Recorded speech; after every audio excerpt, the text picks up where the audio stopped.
اس عاشقان رسول کے سفر میں جو مدنی قافلوں میں سفر کر رہے ہیں ماشاءاللہ، فارسٹ کا جو ہمارا سفر جاری ہے، اس میں ابھی ہم جا رہے تھے سیول ساؤتھ کوریا سے کیم ہے، تو بس میں الحمدللہ عز و جل بس میں کافی اسلامی بھائی تھے.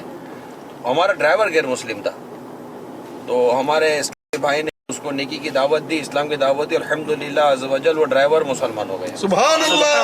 راستے میں کیم ہے تک پہنچتے الحمدللہ. یوں اللہ کی رحمت سے ابھی ہم سفر میں تھے، ابھی گاڑی میں ہی ایک غیر مسلم سے راستہ پوچھا اور پتہ چلا کہ وہ کوئی اور مذہب کا ہے، اس کو ایمان کی اسلام کی دعوت دی، وہ بھی الحمدللہ عز و جل کلمہ پڑھ کر مسلمان ہو گئے، اور ان کا نام ہم نے محمد علی رکھا. محمد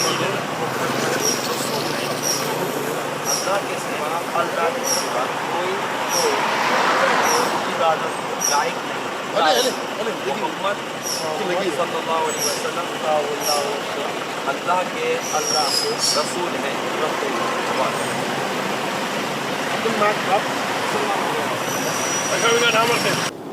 تو یہ دعوت اسلامی کے مدنی ماحول کی برکت ہے، مدنی قافلوں کی یہ بہاریں ہیں. آپ بھی دعوت اسلامی کے سنتوں کی تربیت کے مدنی قافلوں میں سفر کیجئے، اور تصور کیجئے کہ اگر آپ کسی سے ملاقات کے دوران اسے غیر مسلم ہو، اسے آپ ایمان کی دعوت دیں اور وہ آپ کی دعوت قبول کرتا ہوا مسلمان ہو جائے، ایمان قبول کر لے، تو آپ کے سینے میں جو دل ہے وہ خوشی کے مارے کیسا مچلے گا، بلکہ دل باغ مدینہ ہو جائے گا. الحمدللہ. تو مدنی قافلوں میں سفر اختیار کیجئے. انشاءاللہ. صلی اللہ صلی اللہ تعالی علی محمد.